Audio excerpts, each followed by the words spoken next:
I'm in at my office and I am always so appreciative when someone reaches out and proactively asks the hard questions, because I'm a firm believer that there's two processes to a progressive life. Number one, have enough courage to ask good quality questions. And number two, have the courage to actually go seek those answers. So Haley messages me and she says, I recently came across your website. I'm 25 years old and I'm really struggling with believing in myself, feeling like I'm good enough for anyone or anything. And I've had a really hard time lately because I'm not in and around a lot of positive relationships. I'm trying to figure myself out. What would purpose even look like? How many of you feel exactly the same way? Here are 3 things I want to encourage you today. Number 1, you have to ask yourself, am I committed or am I interested? Because here's the reality. Purpose takes courage. It takes looking at the past and letting it go so you can live your future. It takes looking at your pain and using it as fuel for progress. It takes looking at all the limited beliefs that you have about yourself and the world and relationships and money and actually forging a path for limitless beliefs, right?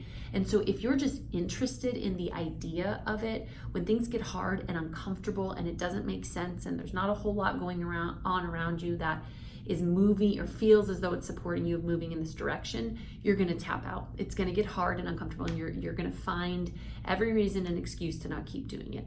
If you're committed to anything, to anyone, you almost don't even need a how-to guide anymore because you're like, I don't know, I want it bad enough that I will figure it out. Number 2, once you decide, yes, I'm completely committed, no matter how uncomfortable or how much I have to change or new boundaries I have to set or whatever that thing may be, once you do that, you need to sit down and you need to really ask yourself, what does purpose mean to me? Because my definition of purpose and your definition of purpose may be 2 totally, completely different things. And the way that your cup gets filled up and the way that my cup gets filled up is going to look very different, right? So in order to say, what would purpose feel like to me?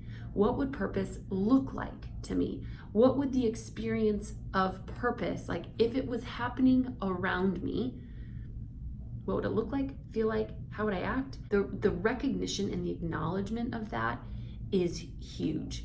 I believe that when we give ourselves space to find the answer to that question, it gives you so much more clarity on next steps. Because then here's the third part to that. Once you identify those things, am I committed? And then here's what purpose would feel like or look like to me. Then all you're gonna do is bite-sized chunks, baby steps, all day, every day. I remember growing up, my dad would say, you know, Julia, how do you eat an elephant? And I would say, 1 bite at a time, Dad. The same is true with purpose. It's a journey. It's not a get-rich-quick scheme. It's not a purple pill. It's not always going to feel good, but it's a journey to a progressive, better version of you and everything at all times.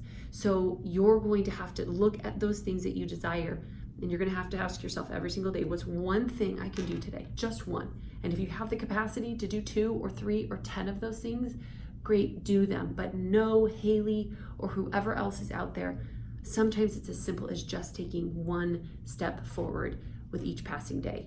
I do believe in you. You can do this. And the fact that you're courageous enough to ask these questions tells me that you are courageous enough to go find your answer.